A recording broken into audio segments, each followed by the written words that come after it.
8:15 rồi, chúng ta bắt đầu vào bài nha. Alright, Ben, the stage is yours. The stage is mine. Go. All right. So we're going to begin with the, first of all, before we get to the introduction, the opinion essay structure. So we're going to do that, briefly. All essays have a structure.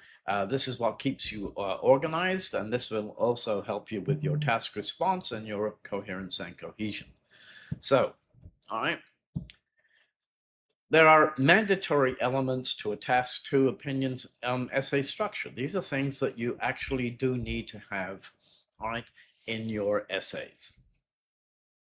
So, in the introductory paragraph, we need a paraphrased version of the question statement, putting the question statement into your own words. The introductory paragraph also requires a clearly expressed opinion. It's an opinion essay, so you have to give your opinion, all right, in the introduction. It's part of what we call your outline statement, and the outline statement provides the reader or the examiner with information about the content of the writer's body paragraphs. So this is designed to, as an overview and a summary of what your essay is all about. So we'll go on the second element of the body paragraphs, just briefly, because we're not dealing with them this evening. A clear topic sentence that introduces the subject addressed in the paragraph. So you all know that all paragraphs have to have some kind of topic sentence.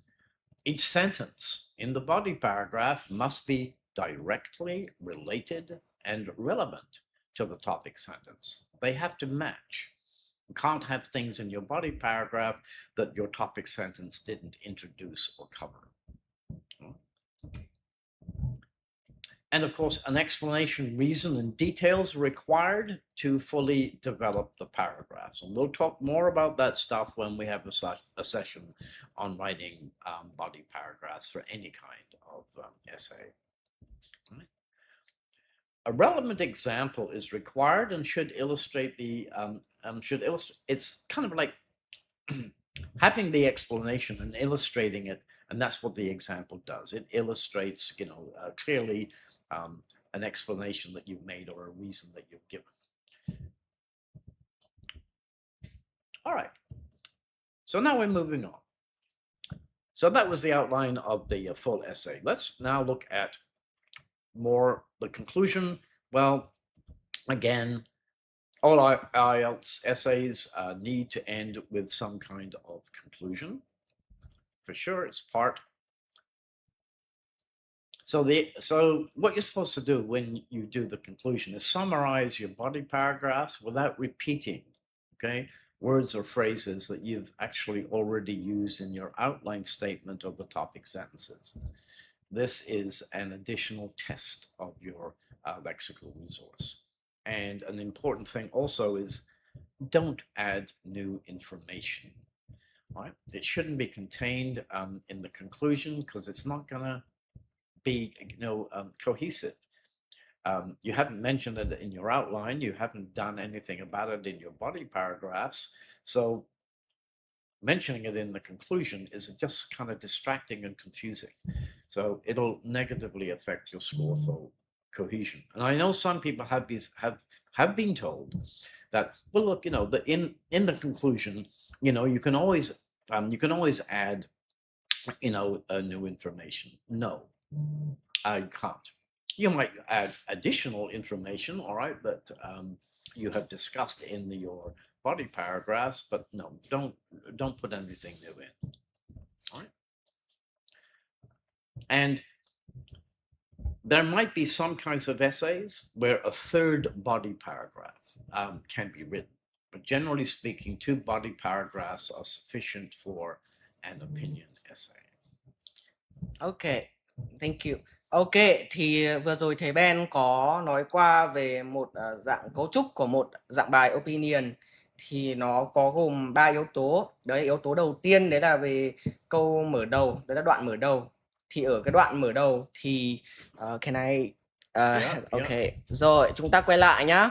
Thì ở cái đoạn mở đầu, đoạn mở bài thì sẽ có 3 cái yêu cầu. Yêu cầu đầu tiên đấy là chúng ta sẽ cần phải có một cái phiên bản mà đã paraphrase về cái câu hỏi đề bài. Và thứ hai là chúng ta sẽ cần phải có một cái câu nào đấy để thể hiện rõ được cái quan điểm của mình, viết một cách trình bày mạch lạc rõ ràng, và cũng như là một cái câu outline để cung cấp cho người đọc, tức là ở đây sẽ là người chấm bài cho mình, về cái thông tin về những cái gì mà mình sẽ định viết ở trong phần body paragraph. Ví dụ như là những cái câu mà tôi đồng ý hay tôi không đồng ý, sau đấy là tôi sẽ có những cái gì đấy ở đằng sau để chứng minh cho những cái điều mà tôi vừa nói.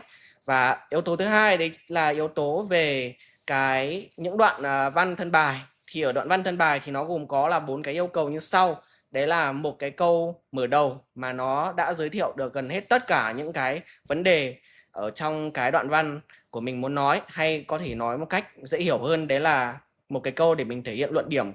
Và tiếp theo đấy thì ở mỗi câu thể hiện luận điểm ở đây thì chúng ta sẽ đến các cái luận cứ. Thì nó cũng khá là giống với là một cái đoạn văn nghị luận bình thường thôi. Nó sẽ có những cái câu luận điểm, và theo sau đấy sẽ là những cái câu luận cứ. Và ở cái câu luận cứ thì cũng sẽ cần có những cái câu giải thích, lý do và những cái bằng chứng để phát triển cái bài của mình, làm cho cái bài của mình nó thêm hay hơn, và cũng như là cung cấp thêm một vài các cái ví dụ để làm cho cái bài của mình nó thêm phong phú hơn, và giám khảo có thể là sẽ đánh giá cao mình hơn. Và cuối cùng đấy là về phần conclusion, đấy là phần kết bài. Thì ở trong cái dạng bài opinion essay, đấy là dạng bài thể hiện quan điểm, thì chúng mình cần phải bày tỏ, tức là mình cần phải làm sao để có thể tóm gọn được cả các cái thân bài, tức là tất cả những cái gì mà mình viết, và không được dùng những cái từ mà đã bị lặp lại ở trong phần thân bài. Hay nói cách khác thì chúng ta vẫn sẽ tiếp tục có một cái câu paraphrase nào khác để làm sao có thể tóm gọn được hết tất cả các cái thân bài của chúng ta. Và ở trong đoạn kết bài thì đương nhiên rồi, chúng ta sẽ không thêm được bất kỳ một cái thông tin mới nào nữa, bởi vì như mà mình vừa đề cập thì cái phần kết bài thì nó đã bao gồm hết tất cả mọi thông tin đó. Ok, và bây giờ chúng ta sẽ tiếp tục. Nhưng mà trước khi mà tiếp tục thì sẽ có một câu hỏi như sau. Bạn Kiều Trà có hỏi thầy Ben, đấy là ở trong dạng bài opinion essay thì làm như thế nào để chúng ta có thể biết được khi nào nên đồng ý, khi nào nên không đồng ý, và khi nào nên đồng ý một phần trước khi mà chúng ta viết. Okay, so Ben, like Kiều Trà have a question like in an opinion essay, how can we decide whether to fully agree, fully disagree, or partially agree before we start writing? All right. So you have these choices. You can fully agree, fully disagree, partially disagree. That's fine. If you fully agree or you fully disagree, that's kind of indicating that you're going to be writing a one-sided essay. So that is what that means. And if you decide to say, well, I partially agree or partially disagree, that's a signpost to the examiner that you're going to write a balanced essay. So how do you decide? Well, which one can you write? Which one are you more comfortable with? You need to make that decision. If you're writing a one-sided essay, then both body paragraphs are going to have the same thing, a topic sentence, some details, some explanations, your reasons, and they're also going to have an example. So those can be really fully developed for a great score. If you're writing a balanced essay, well, then you have to compress the information a little bit more, because you don't have two body paragraphs to talk about your opinion. You have one body paragraph talking about basically one side, and maybe the other paragraph talking about the other side. So if you're going to decide that in your introductory paragraph, make it clear that if you write fully, it means it's okay, go, all right, go with the one-sided essay. But if you write partially, you are indicating that you are going to write a balanced essay. So you have to be careful with that. Which one can you write, more on? Which one are you comfortable with? Ok, thì bạn Kiều Trà, mình xin trả lời câu hỏi của bạn như sau. Thì về cơ bản thì bạn có thể chọn để viết một trong ba cách, nhưng mà bạn sẽ chọn cái cách nào mà bạn cảm thấy là mình có thể dễ để triển khai ý tưởng nhất, và cũng như là dễ để mà có những cái luận cứ hay là luận điểm hay là những cái minh chứng gì đấy. Tức là bạn chọn cái phần nào để bạn có thể làm sao phát triển được cái bài của bạn, làm sao nó đa dạng nhất và nó hay nhất, chứ cũng không nhất thiết là mình phải, ví dụ bài này bắt buộc là phải viết theo không đồng ý, hay bài này bắt buộc phải viết theo là đồng ý, mà nó hoàn toàn phụ thuộc vào bạn. Rồi, ok. Các cái câu hỏi về sau thì mình sẽ để ở phần phía sau Q&A nhé. Thì bây giờ chúng ta sẽ đến với dạng bài tiếp theo, đến với phần tiếp theo. Alright, man, let's go on. Okay, let's go. Oh, there's all these other questions showing up. At least two more came up. So Yeah. we'll continue. We just continue with the topic today. Yeah, we're going to continue with that. A lot of the questions that you're asking, thank you very much, are going to be addressed, all right, in the session. So if we can just move on, all right, and we can come back with the questions, but maybe some of them will be answered, you know, with the in the session. All right. Can you? Okay. All right. Yeah. Click it. All right. All right. So here's a question statement. We're going to use this one tonight, and we'll take it apart and we'll create a introductory paragraph. We will also look at a candidate's response, and I'm going to edit that response with you in this session. To what extent do you agree or disagree? So there are three options. Yeah. So these are the directions for an opinion essay. You can have to what extent do you agree or disagree? What's your opinion? Or do you agree or disagree? So you have three choices, three directions when we're doing opinion essays. The extent do you agree or disagree means, you know, how much do you agree or disagree with the statement? So here's our statement.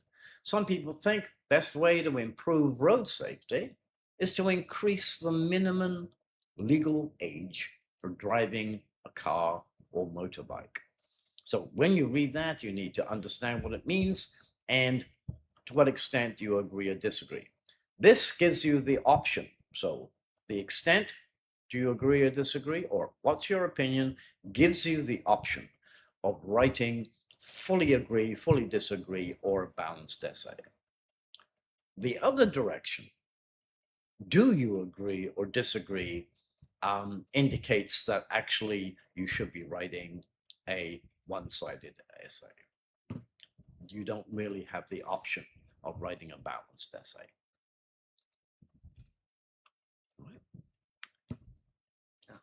Well, all right. So, do you agree with the statement? Do you disagree with the statement? Obviously, these are the things you have to ask yourself. Well, partially agree or disagree. However, before you decide on your opinion, all right, please read the question statement carefully, because this is the issue where we start off on the wrong foot. Understanding the question statement is the first task for all candidates before any writing takes place. So we got to do that first. Do we know what this statement means? What does it imply? What does it not imply? Do we understand exactly what the focus of our essay is?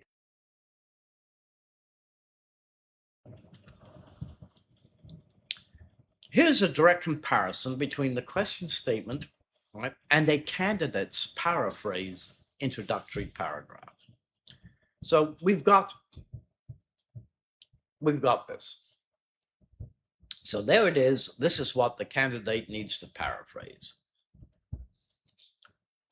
What this candidate does is an example of all the kind of things that can go wrong. So let's look at this.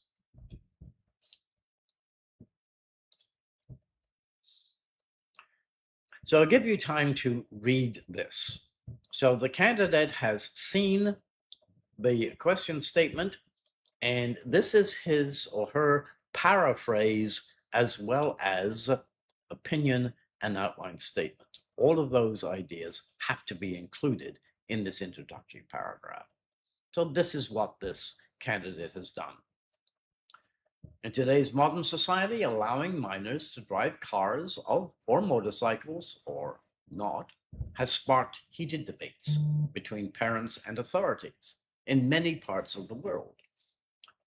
While proponents argue that anyone has the freedom to do what they want, including driving cars and motorcycles regardless of age restrictions, driving poses significant risks to both the driver and other road users. This essay argues that regulating the minimum driving age offers more benefits than drawbacks.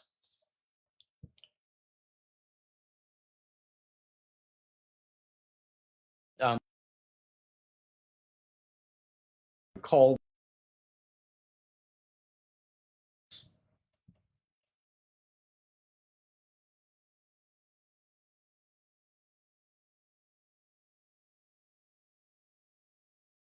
back to the idea of understanding what the question statement is saying and how you interpret it.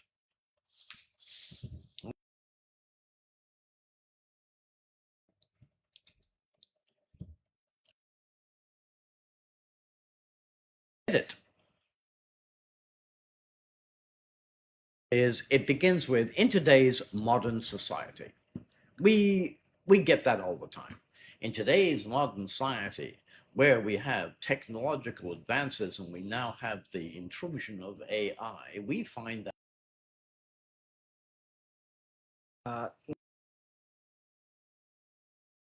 Nghe rõ âm thanh không ạ?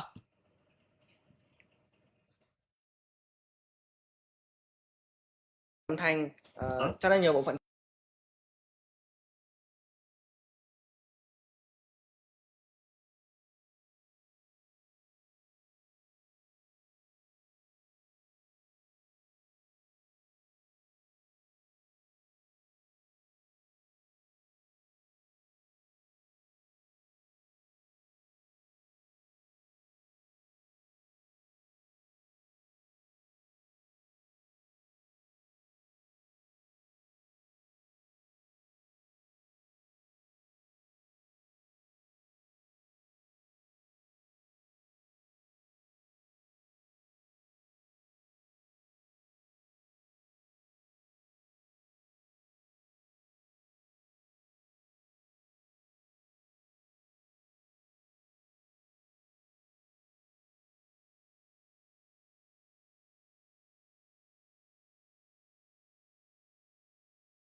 Rồi, ok, nó quay lại.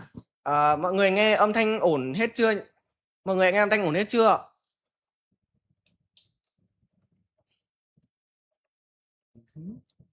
Âm thanh ánh sáng các thứ ok hết chưa mọi người ơi? Vẫn gián đoạn à? Phạm Nguyên bảo vẫn gián đoạn. Âm thanh các thứ ok chưa? Rồi. Ok, mình thấy có comment bảo ok rồi nha. Alright, chúng ta sẽ bắt đầu tiếp tục. Alright, let's go on. Well, I'm not sure how much they got out of that. But anyway, on the screen is the first thing. So this is the candidate's introductory paragraph. And I've highlighted one thing, okay? So I'm going to work with this and I'm going to, analyze it, chunk by chunk. So like I said, in today's modern society, excuse me, we get that a lot of the time. And people always say in today's modern society, where we have technology and we have the internet and now we have the intrusion of AI, blah, blah, blah. And my comment for you here is, what are you talking about?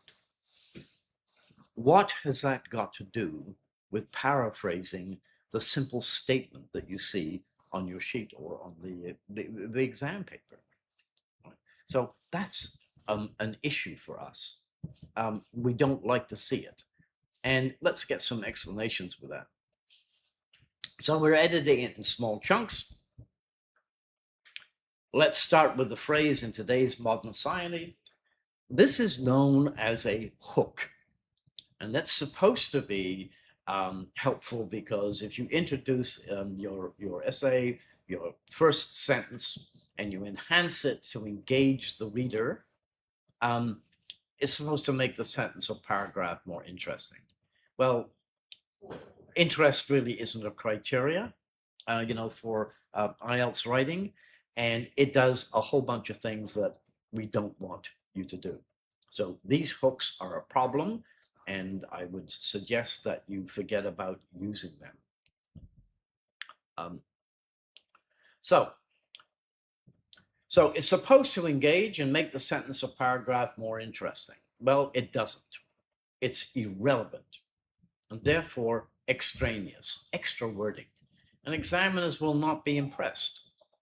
All it does is add a few words to the word count and adds absolutely nothing to the essay. And you can't afford to add nothing to essays. Right? It's limited, and we have to learn to write concise essays, not long, wordy essays that are containing ideas and words that are simply irrelevant. So please don't bother using hooks. Maybe I will need to translate that to the audiences. All right. Well, okay. just so apart from that, it's basically this part. Ok. Yeah. Thì ở phần này thì mọi người cần lưu ý về một cái câu. Bình thường khi mà viết mở bài thì sẽ có một vài bạn sẽ thường bắt đầu với những cái câu kiểu dạng như là in today's modern society, hoặc là in today's society, hay là những cái câu in this fast-paced world nowadays. Thì thông thường những cái câu như thế sẽ là những cái câu dẫn, những cái câu kiểu mở bài rất là common đối với những bạn mà viết IELTS Tax 2. Và thực ra thì những cái câu này nó sẽ rất là tùy thuộc vào ngữ cảnh, và thông thường nếu như mà các bạn sử dụng nó một cách không đúng, không chính xác thì nó sẽ trở thành, như thầy Ben có nói, đấy là irrelevant. Và như vậy thì giám khảo sẽ không hề ngạc nhiên với những cái câu kiểu như thế này đâu. Vì thế cho nên là khi mà các bạn sử dụng thì thầy có nói đến việc là cũng đừng quá bận tâm về việc sử dụng những cái câu in modern society này, thì nó được coi như dạng kiểu như là câu hook ấy, thì cũng đừng quá bận tâm đến nó. Thì ở đây mình cũng muốn nói thêm một vài điều, đấy là có thể khi mà các bạn viết câu này thì các bạn phải cân nhắc xem đấy là đề bài của mình nói về chủ đề gì, để cho mình dùng cái câu này một cách nó chính xác hơn, thay vì là chúng ta cứ viết một cách nó rất là máy móc, và chúng ta cứ viết như kiểu là câu này là một cái câu mẫu mình sẽ bỏ vào ấy, thì như thế là không nên. Nên là khi mà mình viết cái câu kiểu dạng như in today's modern society thì mình lưu ý thêm nhé. Ok, thì bây giờ chúng ta sẽ tiếp tục. Alright, let's go on.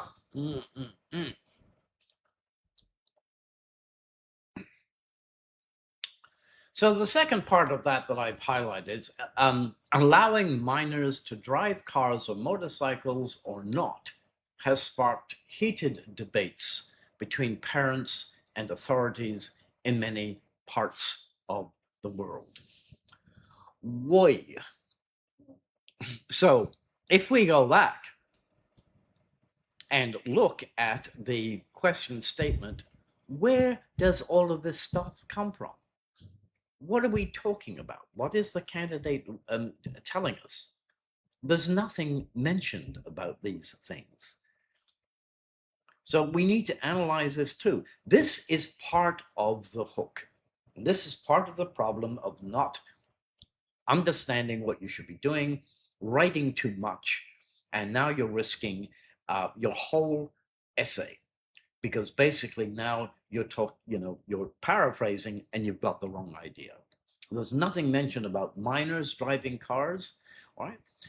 There's nothing mentioned that this is a sparked, heated debate. It's not a heated debate, right? And between parents and authorities in many parts of the world. All of this is extraneous.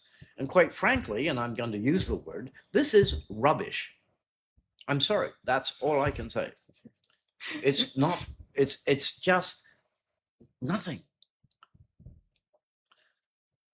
So what does this do for the examiner?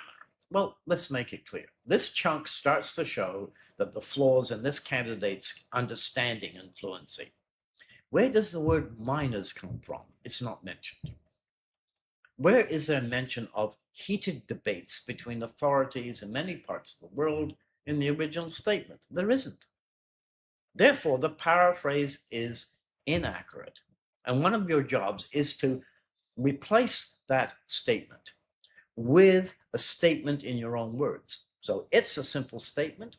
There's nothing here mentioning some people think and other people think. It's not one of those. It's just a statement. Your job is to paraphrase that, put it into your own words, replace this statement with another statement. That is your job. This is another example of hooking, as well as performing an apparent magic trick by conjuring up the word minors out of thin air. Where do we get that? I really don't know. So this is my opinion, and it's a bit harsh. Nothing here is remotely relevant to the question statement, and there is absolutely nothing implied in the original statement that refers to minors driving vehicles. This is not a paraphrase, it's a personal and flawed interpretation. So I'll pause so that if you think there's anything you want to add to that. Rồi, ok. Thì ở đây chúng ta lại tiếp tục có một cái lỗi khá là điển hình của các bạn học sinh khi mà viết câu mở bài của IELTS Writing Task 2. Thì chúng ta sẽ có một cái chunk ở đây, đấy là allowing minors to drive cars or motorcycles or not has sparked heated debates between parents and authorities in many parts of the world. Thì những cái câu kiểu như thế này thông thường nó cũng là những cái câu mà cũng không liên quan, không khá là liên quan đến cái đề bài, và cũng như là cũng không có một cái gì đấy được gợi mở ra từ những cái kiểu câu như thế này. Về cái vấn đề đang được đề cập đến, đấy là vấn đề driving vehicles. Và đây không phải là một dạng câu paraphrase, mà nó cũng chỉ là một cái câu nó thể hiện cái mang tính thiên hướng cá nhân như là thầy Ben cũng đã có đề cập đến. Thì khi mà các bạn viết những cái câu này thì mình cũng cần phải lưu ý thêm. Ok, let's go. All right. So here's the next part of that introductory paragraph. While proponents argue that anyone has the freedom to do what they want, including driving cars and motorcycles, regardless of age restrictions, opponents express concern that underage driving poses significant risks to both the driver and other road users. Well, oh wow, again. So, issues here. So, this chunk is difficult to understand. So, that's a problem with, coherence. You have to understand the question statement, and the reader, the examiner, has to understand what it is you're saying and you're writing. Proponents is a big word. It refers to whom?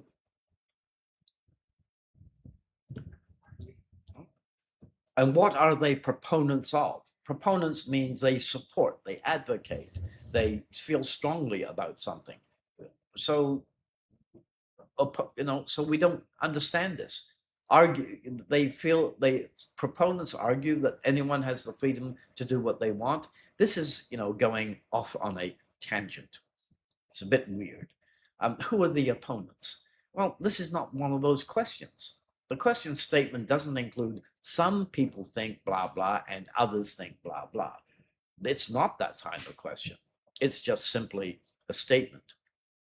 This candidate has been used to the some people and others and is kind of following the same thing, trying to give both sides, and it's not there. So it's simply a statement that asks us to what extent we agree or disagree with it. And finally, we have what appears to be an opinion and an outline statement, because I know we need this, and there's an attempt here. This essay argues that regulating the minimum driving age offers more benefits than drawbacks. Regulating the minimum. So we got an idea now. So it would seem, all right, that it would the candidate is agreeing with the statement. This essay argues that regulating the minimum driving age offers more benefits than drawbacks. Right. Okay. Issue. Unfortunately for the writer, this is not an advantages and disadvantages essay. So, so that's kind of confusing. Offers more benefits than drawbacks. And I'm going to soon get to the main focus of the session and understanding this, this question statement. If you want to do anything with that. Rồi, ok. Thì ở đây thầy Ben cũng tiếp tục lại highlight lên một cái câu lỗi khá điển hình ở trong câu đoạn mở bài của IELTS Writing Exercise dạng bài Opinion Essay. Thì ở trong cái câu này thì như thầy có đề cập, đấy là khá tiếc cho bạn này, đấy là đây là một dạng câu mà nó thường liên quan đến cái dạng bài Advantages and Disadvantages. Và khi mà bạn ấy viết câu này ở dạng bài, đây là dạng bài Opinion Essay, thì nó cũng không quá là liên quan. Thì như ở trên slide cũng đã có nói rõ ở đây, khi mà proponents thì nó đề cập đến ai và họ là những người như thế nào, họ là những người ủng hộ, họ ủng hộ về cái gì. Và nếu mà họ đã ủng hộ rồi thì cái bên người phản đối thì nó là ai. Thì ở đây trong câu đề của chúng ta thì không hề có đề cập đến việc là có ủng hộ hay không, mà chỉ đơn giản là một vài người chỉ nghĩ rằng nên cách tốt nhất để cải thiện đường phố, kiểu an toàn giao thông thì là tăng cái độ tuổi tối thiểu để có thể lái xe lên thôi. Thì nói chung câu này là một cái câu mà cũng không hẳn là liên quan. Vì thế cho nên là đây cũng là một cái lỗi điển hình mà các bạn cũng cần phải nên lưu ý. Ok. Okay. So it's obvious that the candidate has not understood the question, and this is the big concern that I have, and when I work with students or people who want to improve their writing, is making sure that we kind of understand what we're being asked to do. The paraphrase is not accurate, right? So it just means that the whole essay is based on a misunderstanding. So if you do that, then your essay is going to be off topic. And if your essay is off topic, you can get a mark as low as band score 2 in coherence and cohesion. That's how serious it can be. All right. So there will be a low band score given, all right, for task response, in addition to low scores for coherence and cohesion. So that's more problems. All of the issues stem from failing to pay careful attention to the question statement and not paraphrasing accurately. A model paraphrase of the question statement. So I'm going to give you a model paraphrase first. A model paraphrase would be: certain people think that the best approach to advancing road safety is to raise the minimum legal age required to operate a motorized vehicle. It's the same length as the original statement. There's enough paraphrasing here. This is fine. So this is a pretty decent, a very decent paraphrase of the question statement. So that's it. A 24-word paraphrase that is concise and accurate. Okay, we have a question here. Yep. In the third highlighted sentence from anh Minh, the third highlighted sentence, this is a thesis statement, and he want to ask you, is this type of sentence important as I can use agree, then proceed to show his main ideas? What do you think? You want me to go back to that? Your third highlighting sentence, maybe this one. This one? Yeah. The third highlighting. Bạn Minh Anh có thể cho mình biết là cái câu highlight thứ ba là câu nào không ạ? Để mình It's a đếm nhá. thesis statement. Đây để mình đếm. Câu 1, 2. Câu 3 sẽ là một trong hai câu, nó sẽ ở cái một trong slide này. Is this type of sentence important as I can use an I agree then proceed? All right. Well, all right. So no, this the third sentence that we're talking about here is irrelevant. I mean, you can scrap that. It has nothing to do at all. Basically, you do that. You do the paraphrase, and then you go, as you say, immediately. All of this other stuff is irrelevant. It's confusing. It doesn't work. We're not sure what's going on, and obviously, the paraphrase, itself is quite weak. So yeah, ignore that, and go directly to your agree. So we want to have that nice and clear, because as you can see, that at the end of this person's introductory paragraph, we don't actually get an idea of which side he or she is on until the very last piece. This essay argues that regulating the minimum driving age offers more benefits than drawbacks. Well, finally, we've got something that appears to be, a statement. But you're quite correct. If you agree or fully agree or whatever it is, make it clear that you do. And everything else that you see, particularly in this third, highlight, is kind of useless. He is asking about these highlighting. Like maybe he asking, is this sentence important as I agree, and then he will proceed to the body paragraph to show his main ideas.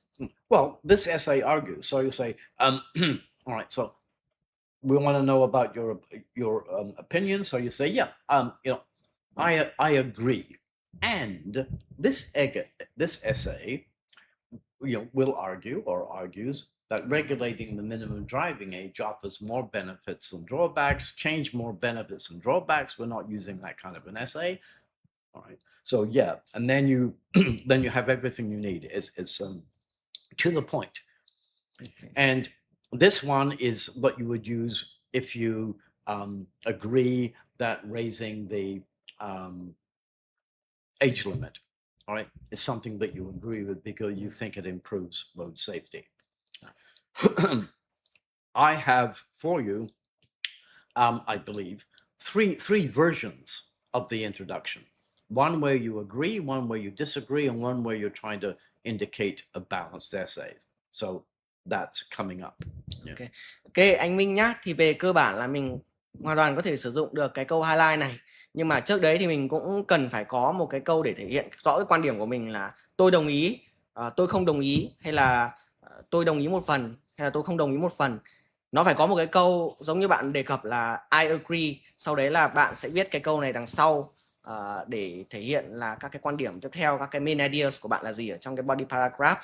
Thì hoàn toàn là có thể dùng được nha. Nhưng mà trước đấy có cái câu kết luận là được. Ok. Alright, let's go on.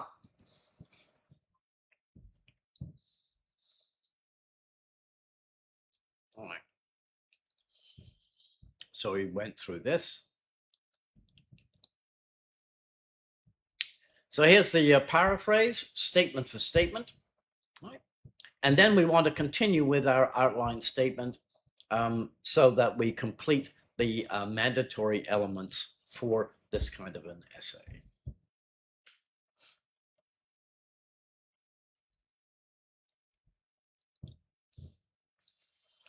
So here's an indication. Introduction for a fully agree essay, meaning you're going to write 2 body paragraphs, all right, supporting your idea that raising the age limit for driving is going to increase public safety.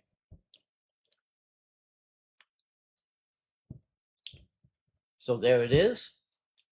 I firmly support this idea as being an effective solution to enhancing the safety of our roads.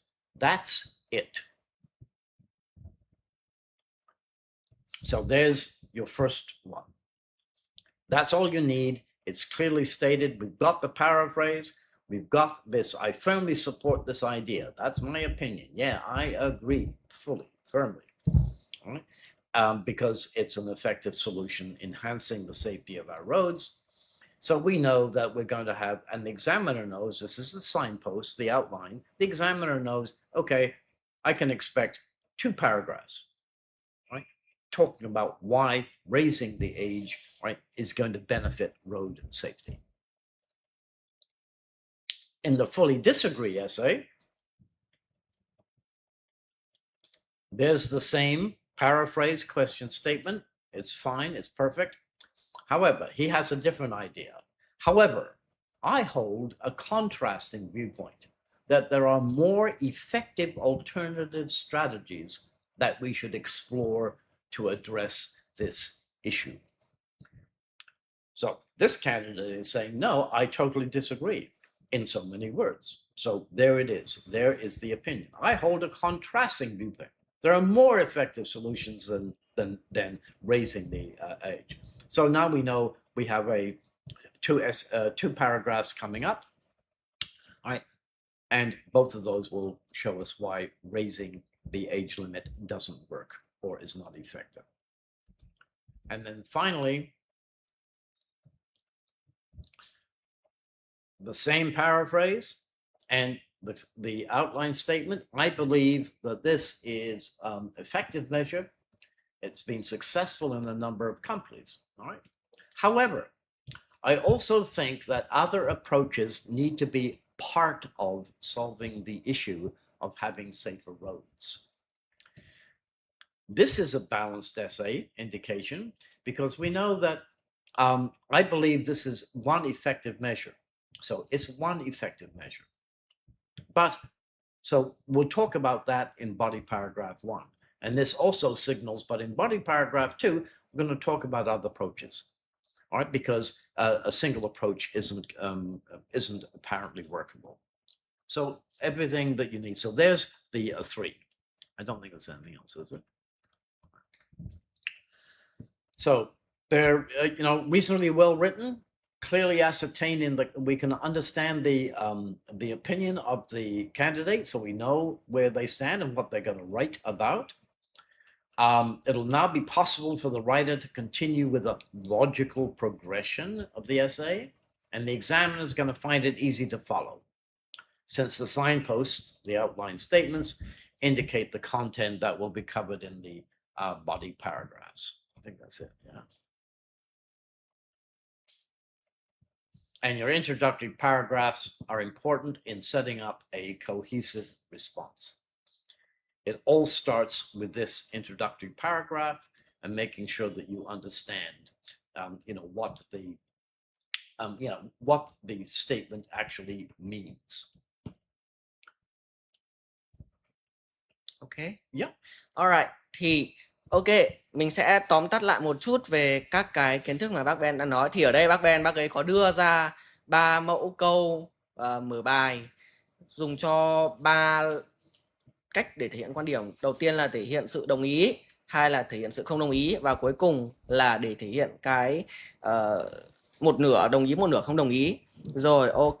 Thì ở cách đồng ý thứ nhất thì như các bạn thể thấy ở trên màn hình thì bác ấy có paraphrase từ some people thành certain people, và gần như là chúng ta có thể thấy là cái cách paraphrase này nó cũng khá đơn giản và nó trực tiếp liên quan đến chủ đề và nó cũng rất là ngắn gọn luôn. Và đây chính là cái cách để mà mình có thể gây ấn tượng được với giám khảo. Cũng như là ở đây mình vừa đọc được một cái comment của một bạn, đấy là bạn Vũ Anh Minh. Thì bạn ấy có hỏi một cái câu hook là gì, thì anh Minh, hook là một cái câu đấy là về câu hook nhá. Ở đây tiếp tục chúng ta Lê Hàn bảo là đơ rồi ạ. Mọi người thấy phiên live có vấn đề gì không ạ? Mọi người thấy phiên live có vấn đề gì về âm thanh hay là màn hình, kỹ thuật các thứ không ạ?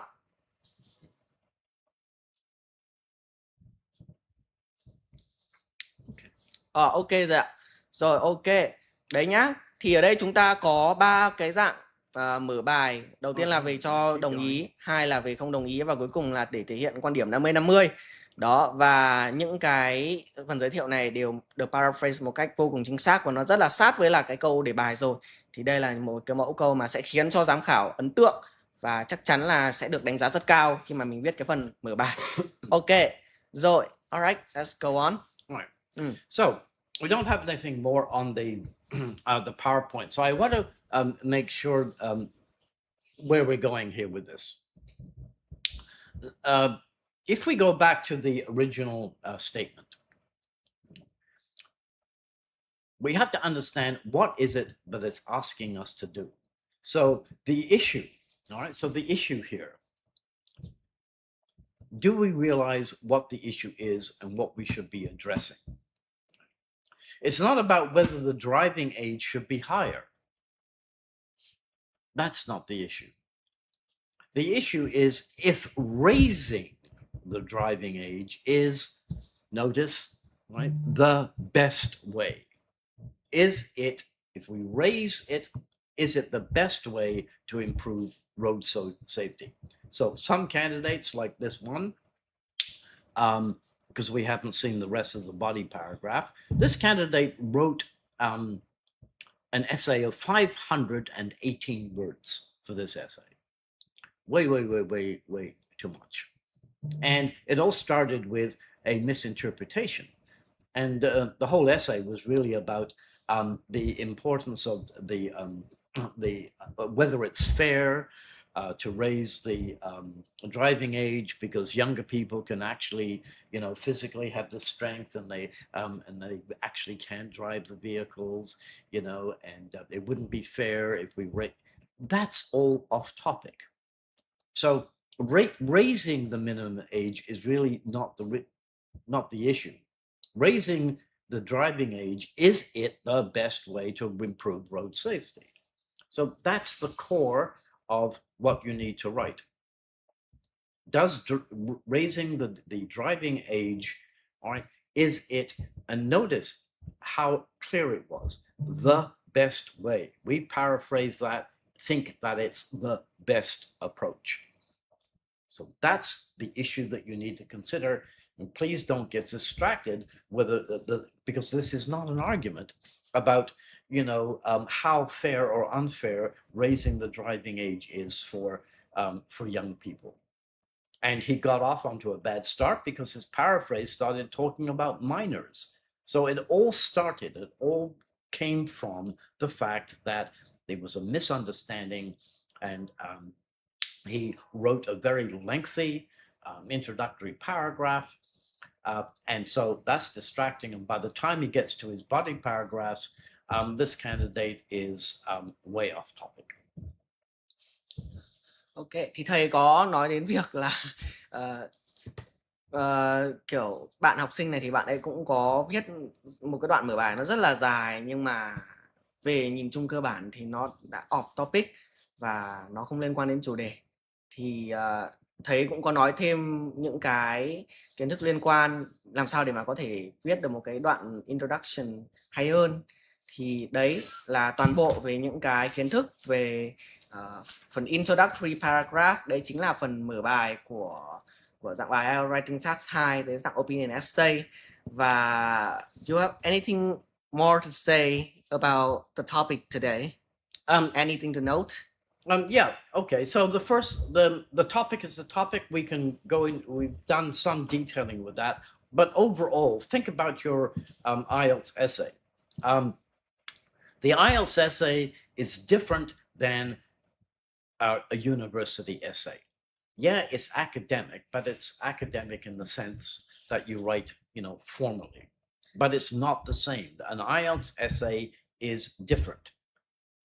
You can't write 500 words for an IELTS essay. Some people can, but that's not what's wanted. That's not what's required. The average is between 260 and 290. It's a typical, typical word count for anyone aiming for a band 7 or higher. Right? So examiners are clear to point out that candidates that write lengthy essays, like over 300 words, it's just not helpful for a high score, because IELTS essays are designed to be highly focused and quite short. So one of the concerns we have when we're teaching and talking about IELTS is people just like to write too much.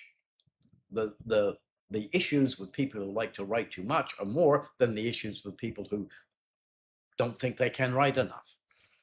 So that's very important when you think about that. So that's why you want to cut down the extraneous wording and the hooks and things. It's not working. The essay is not concise enough. Go ahead. Ok, rồi thì thầy Ben có nói đến việc là bài viết IELTS, trong một bài viết IELTS writing thì điều quan trọng nhất thì là chúng ta nên viết ngắn gọn, dễ hiểu và đi vào trọng tâm, thay vì là nó không giống như một cái bài kiểu bài luận kiểu mình viết đại học mà nó chỉ đơn giản là mình thể hiện được cái quan điểm của mình ra, viết một cách mạch lạc rõ ràng hơn thôi. Và đấy cũng chính là cái điều quan trọng. Cả bản thân mình ngày hay viết theo cái kiểu là in the modern fast-paced world, mà có lẽ đấy cũng là lý do mà vì sao mà điểm IELTS writing của mình thời đấy thì nó cũng không được cao lắm. Và sau cái buổi ngày hôm nay thì mình cũng thấy là mình có khá là nhiều điều mình cũng học được từ cái kiến thức ngày hôm nay, và có thể là nó sẽ cải thiện được thêm cho mình về các cái điểm thi IELTS writing sau này. Ok, rồi như vậy là bài giảng về phần introduction đây là kết thúc rồi. Chúng ta đã đi lướt qua đầu tiên là về 3 dạng bài, tức là cách để có một bài IELTS writing task 2 opinion essay hoàn chỉnh. Đó, chúng ta sẽ có 3 cái yếu tố. Đó là phần mở bài. Chúng ta sẽ có đây, mình sẽ tua lại từ cái slide đầu.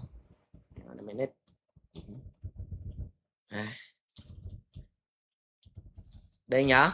Chúng ta sẽ có các cái yếu tố để có thể tạo thành một dạng opinion essay hoàn chỉnh. Đấy là câu mở bài, nó bao gồm 3 yếu tố: paraphrase, thể hiện quan điểm rõ ràng, và một cái câu để dẫn vào những cái nội dung mà mình sẽ định nói. Yếu tố thứ hai là về thân bài, đấy là chúng ta sẽ cần phải có một câu luận điểm, và sau đấy là những cái câu luận cứ đi kèm. Và tiếp theo đấy ở phần kết luận thì sẽ là tóm gọn của tất cả những gì mà chúng ta vừa đề cập ở phần thân bài, và không thêm bất kỳ một thông tin mới nào nữa, bởi vì đây là phần kết luận rồi. Phần kết luận sẽ như là một cái phần để tóm tắt lại tất cả những gì mà mình vừa viết.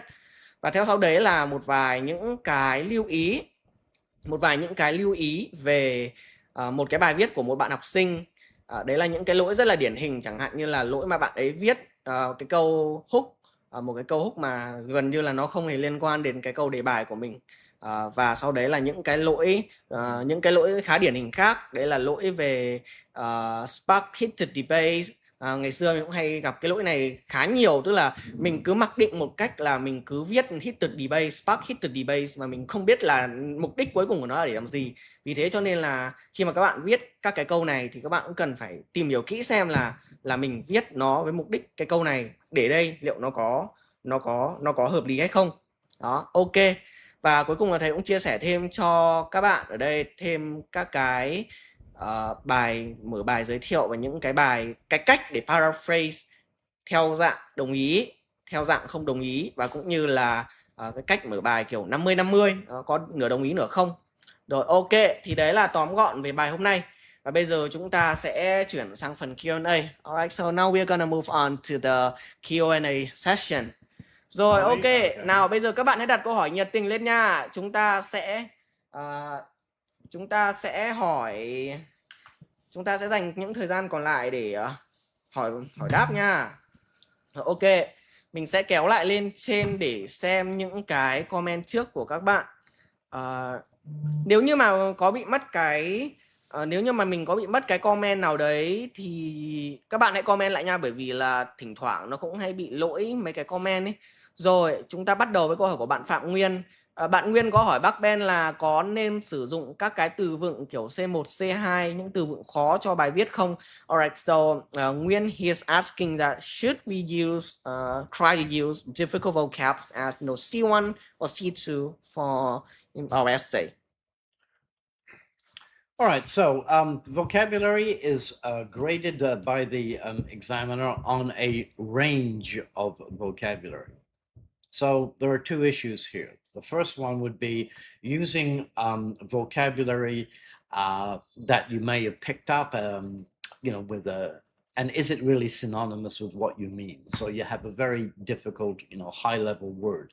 If you use them correctly, right, you don't get credit for using a high-level word if it's used incorrectly, or if you spelled it incorrectly or something. So that kind of defeats the purpose. A range of vocabulary, just as in grammar, it's about the range. Yes, definitely. The most important thing about vocabulary when you're talking about a topic, if we're having an essay on environment or whatever, is lexicon. So that's just not lexical resource. Lexical resource just means vocabulary. Okay. Lexicon means words that are directly associated, with a particular topic or subject. C1, C2, I'm not really sure what vocabulary you mean by that. However, there is also a drawback. In both writing and speaking, if you use really high-level vocabulary and you use a word like, I don't know, plethora or ambiguous, well, that's great. Yeah, you're going to get noticed for that, and it shows a higher level range of vocabulary. The issue is that you can really only use it once. Okay. So the higher your level of vocabulary, if you are writing at a high level, you still have to show a variety of vocabulary and show flexible use. You can't rely on just one or two or three big words and then repeat them. Ok, thì trả lời câu hỏi của bạn Phạm Nguyên như này nhá. Thì về cơ bản là bạn hoàn toàn có thể sử dụng các cái từ vựng khó như C1, C2, nhưng mà điều quan trọng là bạn phải sử dụng nó cho nó đúng ngữ cảnh, đúng ngữ pháp, và nó không hề có một cái sự sai sót gì ở đây. Và ngoài ra thì còn một điểm nữa bạn cần phải lưu ý, đấy là khi mà bạn viết thì bạn không nhất thiết lúc nào cũng phải quá tập trung vào các cái từ vựng C1, C2 làm gì cả, mà ở đây test về sự đa dạng trong từ vựng, đấy là test về khả năng mà bạn có thể sử dụng những cái từ bình thường hàng ngày mà chúng ta hay dùng thôi, nhưng mà dùng làm sao mà khi mà bạn viết cái câu đấy ra trông những cái từ vựng có vẻ đơn giản, nhưng mà khi mà đọc cái câu đấy lên thì nó sẽ rất là hay, chẳng hạn như thế. Thì bên cạnh cái việc mà bạn sử dụng các từ C1, C2 thì hãy cố gắng để áp dụng những cái từ nào mà bạn đã học để mà đem vào mà viết, thì làm sao cho nó thật hay, thật là natural, thật là tự nhiên vào, thì điểm của bạn sẽ rất là được cải thiện đó. Chứ còn nếu như mà bạn chỉ cố gắng chăm chú vào, như thầy Ben có nói là nếu bạn chỉ cố gắng bạn chăm chú vào những cái từ vựng khó này, bạn cố gắng là bạn phải nhét cái từ này vào cái đoạn này, là tôi muốn phải nhét được cái từ này vào đoạn này, và bạn không hề quan tâm đến cái cách từ đấy được sử dụng ra sao, từ đấy áp dụng vào ngữ cảnh như thế nào, nó có đúng hay không, thì coi như là mặc dù là xét nếu mà dịch sang nghĩa tiếng Việt thì nó vẫn đúng, nhưng mà về cơ bản là từ đấy sử dụng trong ngữ cảnh đấy có thể theo giám khảo chấm nó sẽ là sai hoàn toàn, và coi như là mình sẽ bị trừ điểm, nên là phải lưu ý nhá. Ok, chúng ta đến với câu hỏi tiếp theo, đấy là của bạn Trung Hiếu. Thầy ơi, theo quan điểm của thầy, học sinh Việt Nam cần thay đổi tư duy thế nào để đạt ban 6.5 trở lên trong opinion essay? Okay, so question from Trung Hiếu. So, based on your opinions, what do Vietnamese students need to do? It needs to change in the mindset in order to get a band 6.5 plus in this opinion essay, IELTS writing? So, what mindset change? Is that the question? Yeah. All right. What mindset I need to change? Okay, so in the opinion essay. All right, so the first thing is this idea that the IELTS essay is different than a thesis. Okay, it's different than university essay. So you've got to write basically within certain confines. So the mindset is, unlike essays that require a lot of explanation and give a lot of detail and give a lot of examples and go into and talking about research and stuff like that, that's not what you do. So the mindset has to change to how concisely, all right, can I summarize my viewpoint, in my essays? Write more simply.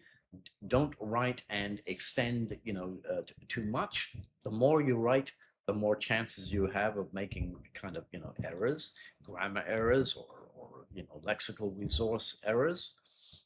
You may be wandering off topic. It's got to be focused. And when you write a lot and you're hoping for, a bigger band score, sometimes that it's just the wrong approach. So concise is important. So kind of cutting back and making sure you're focused. In an IELTS essay, every sentence needs to be unique and add something specifically focused to your essay. Going off on topics, going off on tangents, writing extra stuff is kind of distracting. That is not going to get you into a band 7. Ok, rồi thì cái điều mà mình cần phải đổi ở đây đấy là đầu tiên là mình vẫn cần phải làm sao để mà viết càng nhiều càng tốt. Đương nhiên là sẽ có sai sót, nhưng mà nói chung mình cũng cần phải cố gắng. Và ngoài ra thì cần phải đọc kỹ câu hỏi, đọc kỹ đề bài, làm rõ những cái yêu cầu mà người ta cần làm, thay vì là đọc xong phát là lao vào viết luôn, nhưng thế là cũng không được. Ok, chúng ta đến với câu hỏi tiếp theo, đấy là câu hỏi từ Lê Hàn, đấy là làm thế nào để có thể làm Trang biến cái bài viết của mình trở nên cách nghiêm túc hơn, bởi vì là thông thường là bạn hay sử dụng các cái từ kiểu informal, mục đích là chỉ để giao tiếp thôi. Alright, so the question from Lê Hàn, how do we use how do we formalize our essay? Like, she usually uses informal English only to communicate. Like, how can she try to formalize her essay? Yeah, well, the task to writing is academic in the sense, yes, you do have to use formal English. So what does this mean? It means, well, it can mean simple things. If you're speaking, you say, well, I'm going out. So the formal part of that is I am. So we don't use contractions. We try not to use abbreviations. Don't put in things like etc, etc dot. It means etc. And the full word, you could write the full word, that's more formal, but we also don't use that in our formal writing. If you want to say etc, etc, etc, you just mention one or two things as examples and stop. You don't mention any more. Expressions that you consider to be common and which are actually considered to be informal. A common example would be, we're talking about, children, and people will take, okay, and this is really harmful for kids. Well, I'm sorry, kids is too informal. All right, so you're going to have to stay with children. So those are some examples that you can do. And the other thing I think is to read more of the academic essays, particularly the ones that have high band scores. And you can find some of those in the Cambridge books. I think there's, 19 or 20 of them now. So they sometimes have ones that have a high level of formality. So yeah, so that's basically. Ok, thì Lê, để trả lời câu hỏi của bạn Lê Hàn như sau nhá. Hiển nhiên là khi mà trong IELTS writing thì chúng ta sẽ cần để ý đến cái yếu tố là sử dụng những cái từ vựng mà nó thể hiện được cái tính nghiêm túc. Và thầy cũng có đề cập đến những cái từ mà ví dụ như là từ etc hay là những cái từ viết tắt thì không nên để trong bài IELTS writing. Hay là ví dụ như là thầy cũng có đề cập đến cả là cái từ kids, và cái từ kids thì đến bây giờ, thật ra là bây giờ mình cũng mới biết là cái từ kids là một cái từ cũng khá là informal. Có thể chúng ta sẽ quay sang dùng từ children cho nó hay hơn chẳng hạn. Well, you mentioned that we don't use abbreviation in IELTS writing text. So when I do the IELTS writing text, so I usually add etc or kids or something else in the writing. So I think that's the reason why I cannot get a high score in IELTS writing. Yeah. Okay. Maybe, yeah. Bởi vì là mình cũng hay viết IELTS writing mà mình cũng hay thêm mấy cái từ như là etc hay là mấy cái từ viết tắt ý, xong rồi là bảo sao khi mà mình chấm điểm thì điểm của mình nó không bao giờ nó lên cao được, nó cứ ngớt ở cái tầm khoảng 6 rưỡi cho đến 7 thôi, thì có thể đấy cũng là một cái lý do. Nên là khi mà các bạn viết bài thì lưu ý là hạn chế sử dụng từ viết tắt nếu có thể nhá, hoặc là nếu như mà các bạn sử dụng những cái từ viết tắt ý thì nên là những cái từ viết tắt nào mà nó mang tính phổ thông và được kiểu mọi người biết đến, còn hãy hạn chế nhất có thể. Rồi, ok. Câu hỏi đến từ bạn Kiều Trà, đấy là trong dạng bài opinion thì có bắt buộc phải thể hiện rõ cái quan điểm ở trong cái phần mở đầu hay không, hoặc là có thể bắt đầu nó ở cái đoạn thân bài. Okay, so the question from Kiều Trà. So in an opinion essay, is it mandatory to clearly state our opinion in the introduction, or like we can leave it until the body paragraph? Well, as you can see, the structure on the screen, element 1, introductory, these are the mandatory elements. You do really need to include them. So number 2, a clearly expressed opinion. Why? Well, because it's an opinion essay and they've already asked you, do you agree, do you disagree, or what's your opinion? So absolutely, yes, you must put it there. And then, of course, you reiterate it, you repeat it again in your conclusion. Ok, thì thầy có bảo là như ở trên cái slide đã có nêu rất rõ là cái phần thể hiện quan điểm của mình là phải để ở trên cái phần mở bài chứ không để ở dưới phần thân bài, và cũng như là mình có thể nhắc lại cái quan điểm của mình ở phần kết luận nữa nhằm để khẳng định lại chắc nịch những cái gì mà mình vừa mới đề cập ở trên đó. Ok, câu hỏi tiếp theo đấy là câu hỏi đến từ bạn Phạm Nguyên. Wow, bạn Phạm Nguyên có một câu hỏi khá hay, đấy là liệu chúng ta có thể sử dụng các cái cấu trúc ngữ pháp ở trong IELTS reading để đem vào viết writing không? So Phạm Nguyên has a question.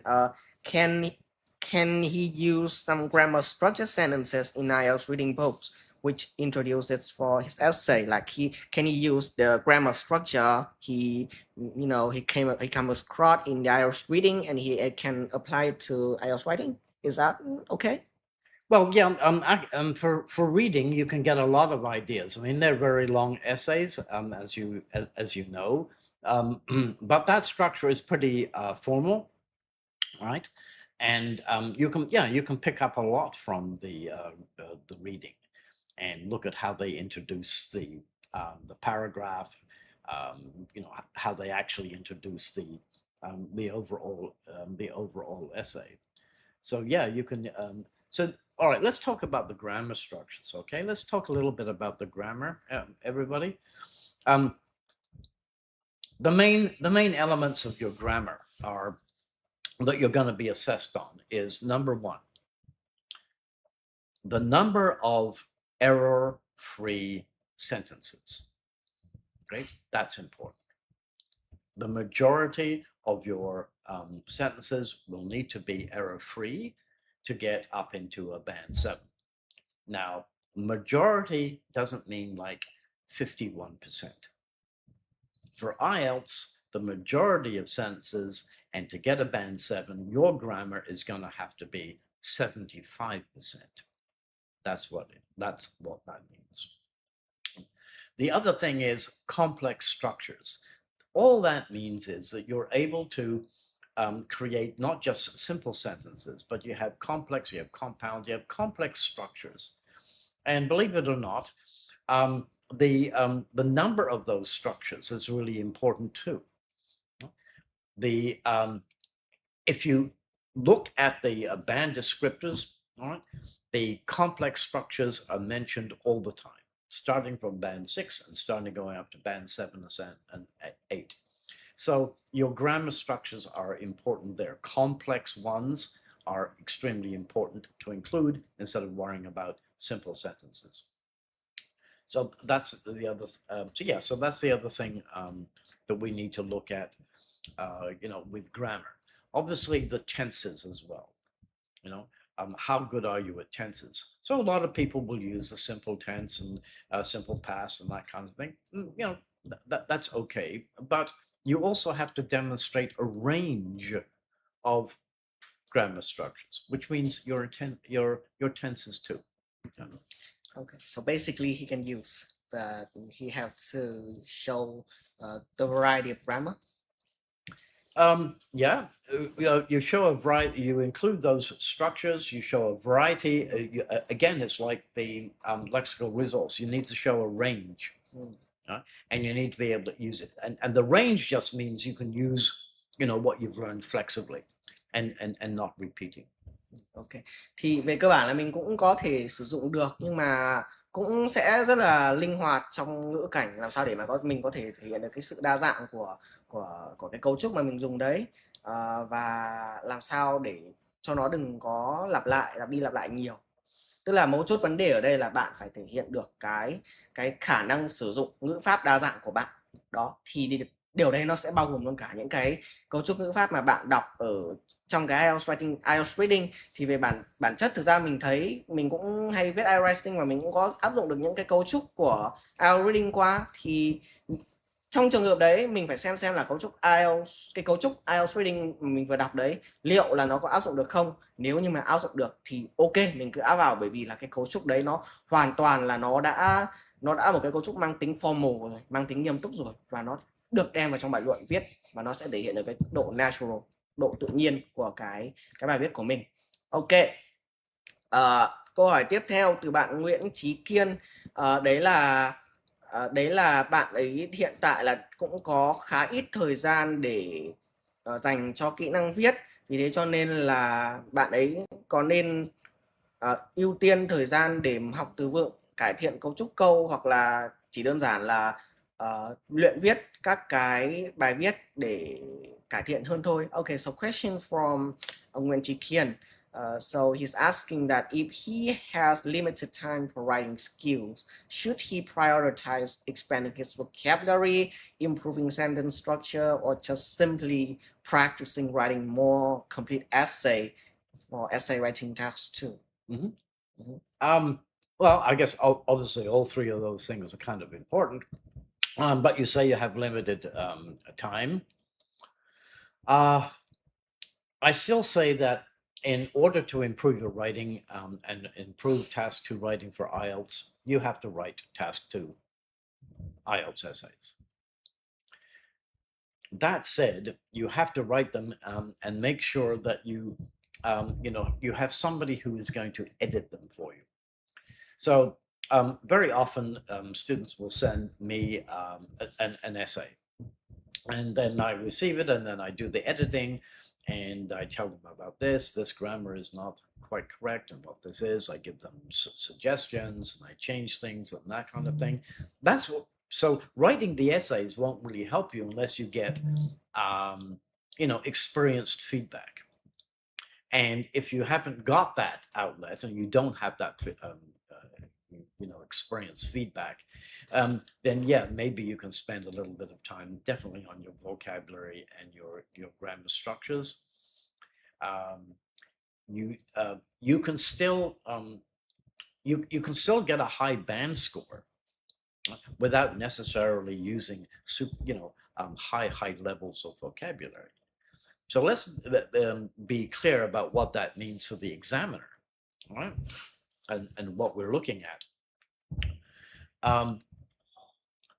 Uncommon, all right, expressions and uncommon vocabulary, higher level vocabulary, is not based on using really super academic, words. It's based on the fact that if you are using vocabulary and structures that the regular, the common band 6 candidate wouldn't be using, now you're in a different bracket. And that's how we look at it. What is a band candidate, 6, using in terms of vocabulary and sentence? Fairly, basic, fairly simplistic, still has some errors, but not.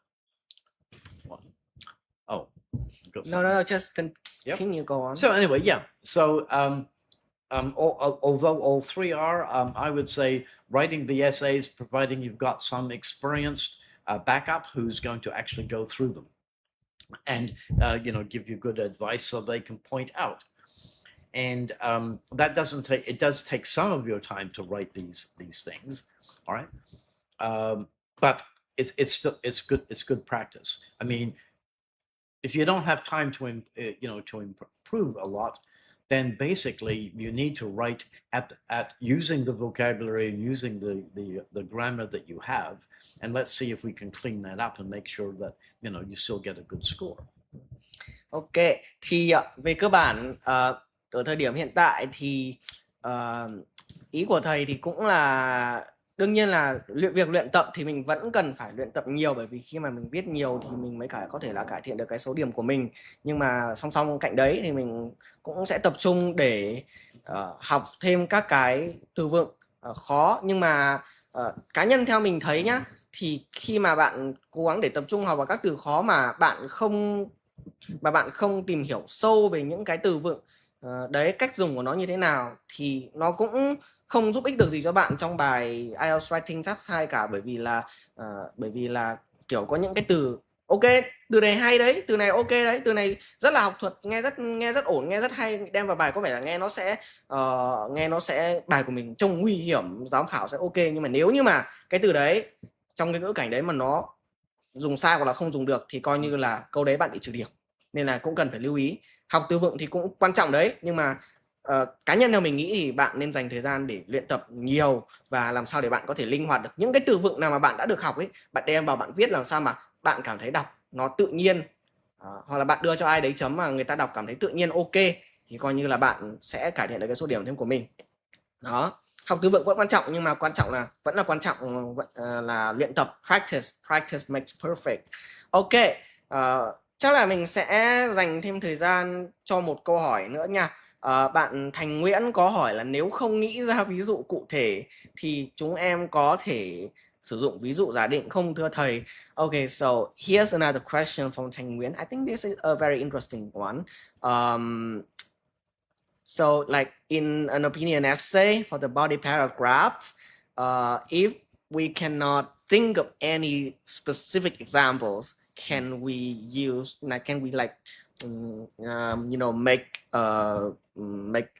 create an example of our own, like that example doesn't exist in real life, like he just think in his head, stuff like that? Like, you can write what you like. You're gonna write what you write. But all right. So what's because I'm trying to get my head around that question. So if you don't have something, you can't think of an example or something. Like if he cannot think of any examples, yes, can he just like try to generate an example of his own? Like, can he do that? Or the example should be real, like should be based on evidence and facts? Mm-hmm. Well, okay. So yeah, I suppose you can. It's debatable. As long as your writing is plausible, right, then certainly you can get away with creating your own example. It's much better usually if you have a real example or a practical example that people can identify with. But if you have to do that, then okay, sure. So let's think about making something up. So the caution here is when people have this issue, they sometimes make up research papers or statistics. And whenever we see that, examiners are kind of skeptical. Here you are, you've shown up to the test, you don't know what's going on. You've just seen the question statement, and all of a sudden, you know exactly, about a research and the percentages to supposedly support your point. That's not too plausible. All right? So you have to be a bit careful with that part. Rồi, ok. Thì về cơ bản thì mình cũng có thể, tức là trong trường hợp mà phải bắt buộc phải nghĩ ra một cái ví dụ nào đấy, một cái ví dụ ảo, mà mình không thể nào mình nghĩ ra một cái ví dụ thật hay một cái bằng chứng thật, thì mình hoàn toàn có thể dựa vào, nhưng mà miễn làm sao mà mình cảm thấy mình làm cho cái bài của mình nó logic. Và lưu ý một chút, thầy Ben có đề cập đến các cái ví dụ như mình nghĩ ra về các cái liên quan đến số liệu này, số liệu phần trăm, hay là những cái câu trích dẫn của ai đấy, thì những cái câu đấy mình thực sự phải lưu ý, bởi vì là nếu như bạn đã thực sự trích dẫn rồi hay bỏ cái số liệu vào rồi thì cái số liệu đấy nó phải có tính xác thực, bởi vì nếu không thì người chấm bài, giám khảo người ta sẽ hoài nghi về cái số liệu đấy và có thể là họ sẽ tra, mà nếu như mà họ tra mà nó không ra thì tôi coi như chúc mừng bạn bài writing của bạn thì chắc là sẽ bị trừ điểm tiếp. Rồi, ok, chắc là mình sẽ dành, đấy là câu hỏi cuối cùng của cái buổi livestream session ngày hôm nay rồi. Thì alright, how you feel? Hungry? Yeah, when I get home, I'm going to actually have my dinner. Yeah. Okay. I'm extremely hungry. Like, I still haven't had anything for my stomach. Oh, well. From this lunch until now. Okay. Right. In the end, like, do you have anything else to say about our topic today? About the introductory paragraph? Like, do you have anything else you want to share about your experience on writing? Well, the like I said, I wanted to focus on the introduction because that sets up your whole essay. So making sure it's clear that you've got your opinion there, and that the outline statement acts as a signpost. Okay, this is what's going to be happening in the paragraphs, and that you follow that through. So writing your introductory paragraph is great, and do a good job on it, but you've got to make sure, because you have an outline statement, you've got to make sure that your body paragraphs and your conclusion are referring and always, a logical progression from what you've written in your outline statement. So that's why it's so, so important. I mentioned, I think, this to you before. I had this, this written. Ah. All right. I sent this. This is all in English, but that's 4 pages that could be available. We could just download it as a document, and then people could read through it. Thank you. All right, because there's a lot of stuff there. Thì thầy Ben thầy có bảo thêm là thầy ấy có một cái file, thầy có một cái file về bài giảng của ngày hôm nay ở dạng file doc ấy. Thì sau bài giảng này thì chúng mình cũng sẽ tiến hành up cái file này lên ở dưới phần mô tả để có thể các bạn có thể download về và xem lại về cái dạng bài, tất cả những gì mà chúng ta đã trải qua ngày hôm nay về dạng bài này, để mọi người có thể hiểu thêm hơn. Và đương nhiên là sau cái buổi livestream này thì cũng sẽ up video lại ở trên các cái nền tảng của Smartcom, thì bạn cũng hoàn toàn có thể xem lại đối với những bạn mà hôm nay không thể tham gia được trong cái buổi livestream ngày hôm nay. Thì ok, chắc là buổi livestream về opinion essay ngày hôm nay đến đây là kết thúc rồi. Cảm ơn các bạn, cảm ơn mọi người đã theo dõi, quan tâm và theo dõi đến tận giờ phút này. Một lần nữa thì cũng chúc là mọi người có một buổi tối vui vẻ, hạnh phúc bên gia đình và người thân. Chúc mọi người có một buổi tối vui vẻ nhé. Ok, bye bye mọi người. Okay, you say bye. Bye everybody. Bye like this. Yeah, thank you for joining us. Thank you for joining. Yeah. All right. Thank you very much.